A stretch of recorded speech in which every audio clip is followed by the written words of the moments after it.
Gruidevogels hebben koude en droege maaitijd goed rostien. Dat meldt het Boen van Frieske Vogelwachten op basis van neerstellings.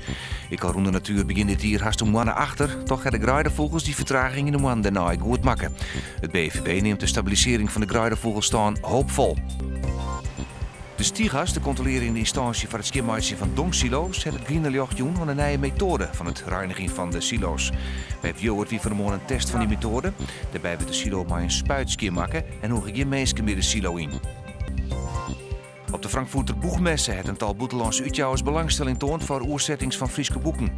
Letterkundige Alpita de Jong heeft in opdracht van de provincie en het Nederlandse Letterenfonds 10 Frieske boeken selecteren voor de Frankfurter Boegmesse die op dit tijd houden wordt. Het is de grootste boekenbeurs van de wereld. De F-sections van de Vleenbasis Ljouw, het komen een week we hebben rond naar haar thuisbasis. De Vleentuigen hebben dan in totaal nog een week voor het West.